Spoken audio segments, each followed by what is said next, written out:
하나님을 두려워하라는 말, 그 말의 진짜 의미를 아는 사람은 거의 없습니다.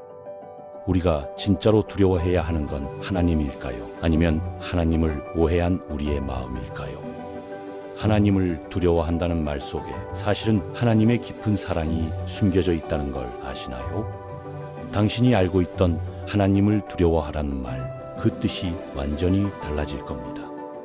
지금부터 그 놀라운 진리를 함께 풀어보겠습니다.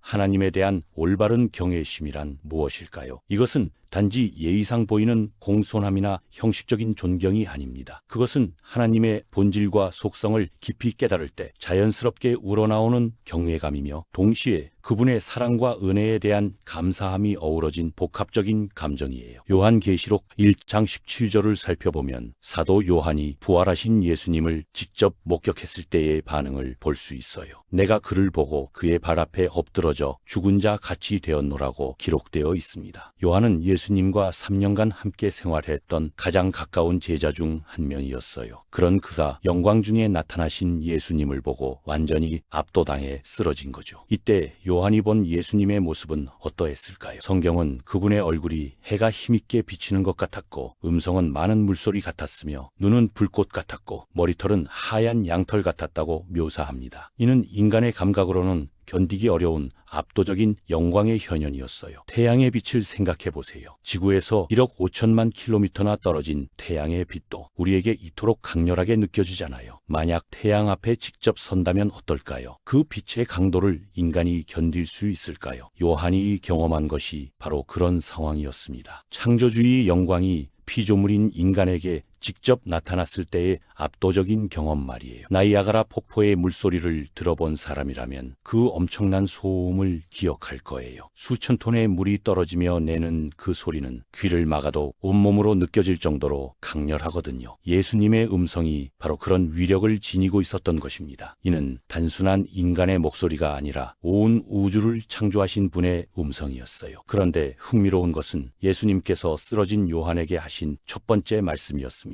두려워하지 말라고 하시며 오른손을 그에게 얹으셨어요. 같은 장에서 예수님은 자신의 오른손에 7별이 있다고 하셨는데 이는 7교회를 통제하는 권능의 상징이었습니다. 즉 무한한 권능을 지니신 그 손으로 당신의 백성을 위로하고 계신 거죠. 구약시대에도 이런 경험들이 있었어요. 출애굽기 2장 18, 19절을 보면 하나님이 시내산에 강림하셨을 때 백성들의 반응이 나와요. 모든 백성이 우레와 번개와 나팔 소리와 산의 연기를 본지라 백성이 보고 떨며 멀리 서서 모세에게 이르되 당신이 우리에게 말씀하소서 우리가 들으리이다. 하나님이 우리에게 말씀하시지 말게 하소서 우리가 죽을까 하나이다. 백성들은 하나님의 임재 앞에서 죽음의 공포를 느꼈습니다. 이것이 피조물이 창조주 앞에서 보이는 자연스러운 반응이에요. 하나님의 거룩함과 권능 앞에서 인간은 자신의 연약함과 죄성을 깨달을 수밖에 없거든요. 하나님은 온 우주와 수십억 개의 은하계를 창조하신 분입니다. 인간의 영혼을 창조하시고 모든 피조물을 심판하시며 사람들이 천국에서 영원히 살 것인지 아니면 지옥에서 영원한 형벌을 받을 것인지를 최종적으로 결정하시는 분이에요. 이런 절대적 권능을 지니신 하나님 앞에서 어떻게 경외심을 느끼지 않을 수 있겠어요? 오늘날 많은 사람들이 하나님을 조롱하고 희화화하는 것을 봅니다. 만화나 영상에서 하나님을 우스꽝스럽게 묘사하거나 하나님의 이름을 욕설처럼 사용하는 경우를 자주 목격하죠. 이런 일들이 벌어지는 근본적인 이유는 사람들이 하나님이 실제로 어떤 분이신지 모르기 때문이에요. 만약 그들이 하나님의 진정한 위엄과 권능을 안다면 감히 그런 불경한 행동을 할 수 없을 거예요. 그러나 하나님에 대한 경외심은 단순한 공포나 두려움과는 다릅니다. 마태복음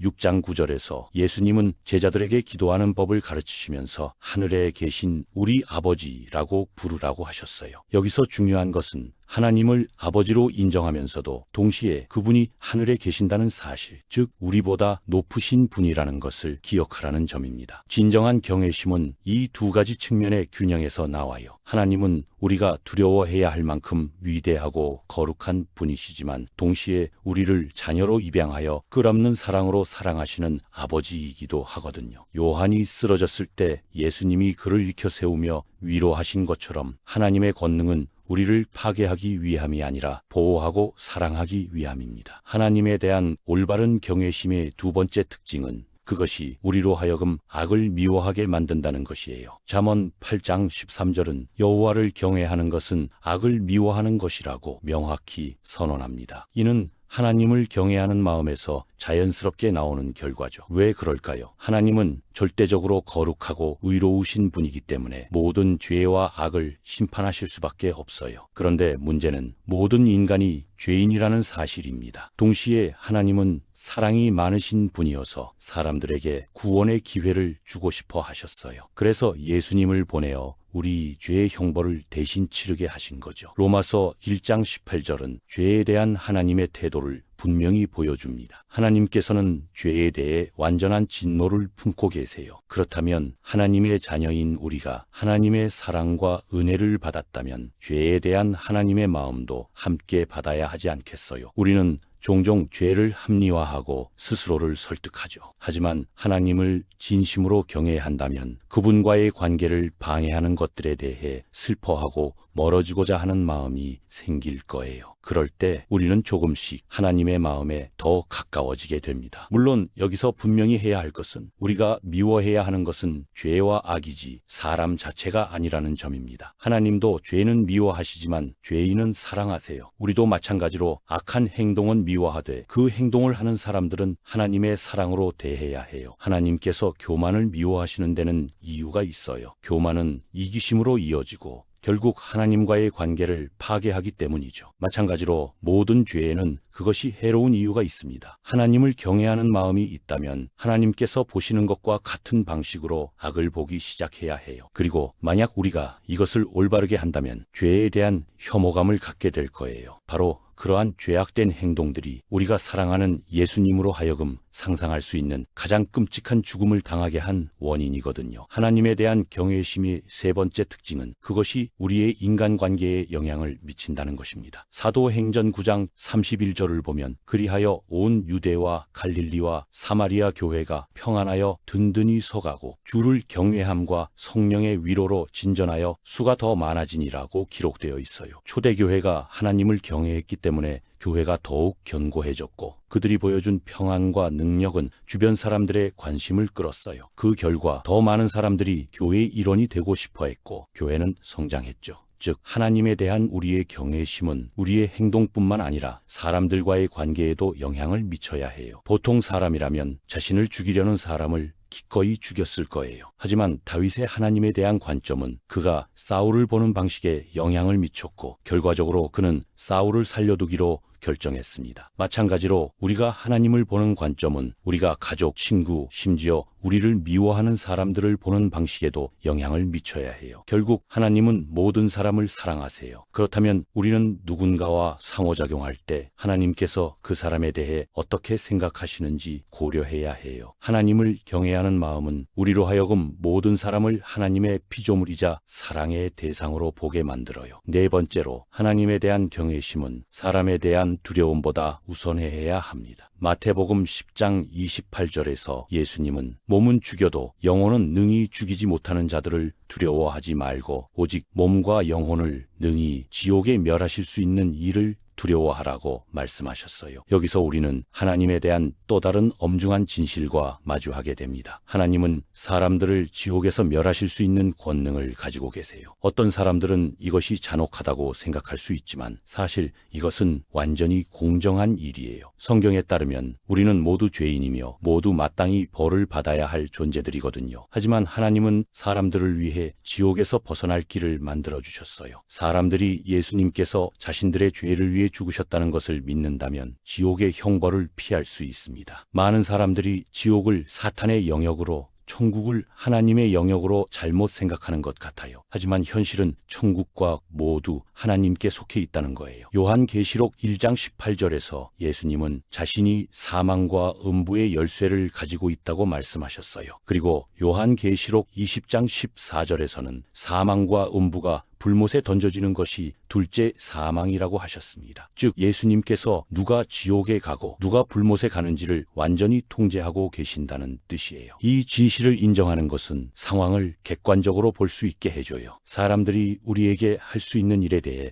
다르게 생각하게 만들거든요. 물론 사람들이 우리를 죽일 수도 있지만 사실 그것이 사람들이 할 수 있는 전부예요. 그리고 그것은 한순간의 일이지만 지옥은 영원히 지속되죠. 예수님께서 제자들에게 사람을 두려워하지 말고 하나님을 두려워하라고 말씀하신 이유가 여기에 있어요. 사람이 할 수 있는 일과 하나님이 할 수 있는 일은 비교할 수 없거든요. 우리는 하나님을 사랑해야 한다는 것을 기억해야 하지만 예수님께서는 그리스도인들에게 하나님을 두려워해야 한다고 분명히 말씀하셨습니다. 그리고 그 두려움이 인간에 대한 두려움을 압도해야 해요. 마태복음 25장 41절에 따르면 지옥은 마귀와 그 사자들을 위해 특별히 예비된 영원한 불의 장소예요. 이 말이 무섭고 위축되는 것처럼 들릴 수도 있지만 우리는 이것에 대해 진지하게 생각해 봐야 합니다. 하나님은 천국의 하나님일 뿐만 아니라 지옥의 하나님도 되시거든요. 다섯 번째로 하나님에 대한 경외심은 안전함으로 이어져야 합니다. 잠언 14장 26절은 여호와를 경외하는 자에게는 견고한 의뢰가 있나니 그 자녀들에게 피난처가 있으리라고 말해요. 하나님을 경외하는 것은 하나님의 능력을 보고 많은 두려움을 동반할 수 있지만 그 능력은 바로 우리 편에 있는 능력이라는 것을 기억해야 해요. 하나님은 그의 백성을 향한 마음을 가지고 계세요. 그의 백성들이 그분을 존경하고 사랑하며 순종하는 것을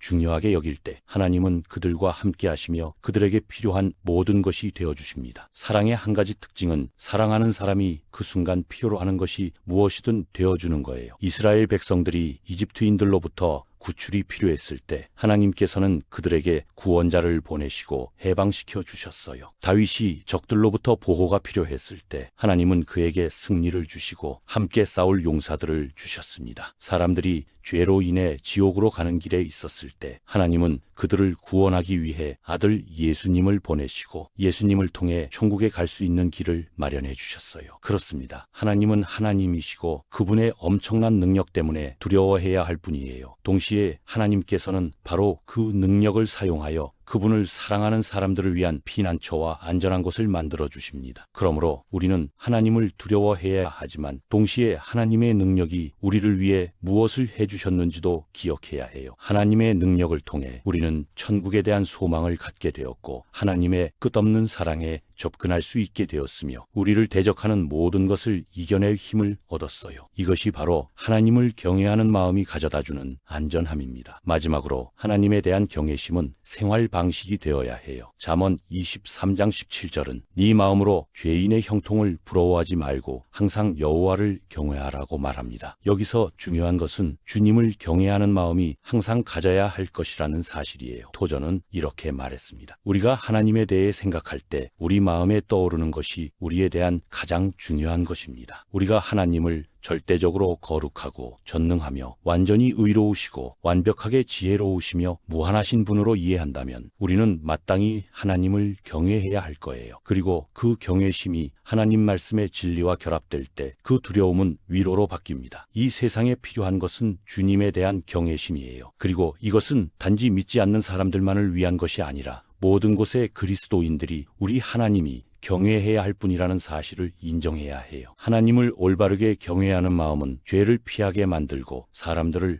올바르게 대하게 만들어요. 그 마음은 하나님께서 모든 것을 보고 계시다는 것을 알게 됩니다. 그것이 위협적으로 보일지라도 진실은 하나님이 무섭도록 무한한 능력을 가지고 계시면서도 여전히 우리를 가까이 품고 헤아릴 수 없는 축복을 주고 싶어하는 마음을 가지고 계신다는 거예요. 이런 하나님의 성품을 더 깊이 이해하기 위해서는 성경 전체에 나타난 하나님의 모습을 살펴봐야 해요. 구약의 하나님은 종종 심판하시는 분으로 묘사되지만 동시에 자비로우시고 오래 참으시는 분으로도 나타나요. 출애굽기 34장 67절에서 하나님은 자신을 여호와로라 여호와로라 자비롭고 은혜롭고 노하기를 더디하고 인자와 진실이 많은 하나님이로라고 소개하세요. 신약에서도 마찬가지예요. 예수님은 온유하고 겸손한 분으로 오셨지만 동시에 마지막 때에 만왕의 왕으로 재림하실 분이기도 하죠. 요한계시록 19장에서는 예수님이 백마를 타고 오시는 모습이 묘사되는데 그분의 눈은 불꽃 같고 머리에는 많은 면류관이 있으며 그 입에서 나오는 예리한 검으로 만국을 치신다고 되어 있어요. 이러한 하나님의 이중적 성격을 이해하는 것이 바로 참된 경외심의 핵심이에요. 하나님은 우리를 사랑하시지만 그 사랑이 그분의 거룩함이나 의로움을 타협하게 만들지는 않거든요. 오히려 하나님의 사랑은 그분의 완전한 성품에서 나오는 것이기 때문에 우리는 그 사랑을 받을 자격이 없는 존재라는 것을 깨달아야 해요. 이런 깨달음이 있을 때 우리는 진정한 감사를 할 수 있게 돼요. 단순히 하나님이 좋은 분이어서 우리를 사랑하시는 것이 아니라 우리가 심판받아 마땅한 죄인임에도 불구하고 예수님의 십자가 죽음을 통해 우리를 구원해 주셨다는 사실에 대한 감사 말이에요. 우리의 기도 생활에서도 마찬가지예요. 하나님을 아버지로 부를 수 있다는 특권을 누리면서 동시에 그분이 온 우주의 창조주이시며 심판주라는 사실을 잊어서는 안 돼요. 주기도문에서도 하늘에 계신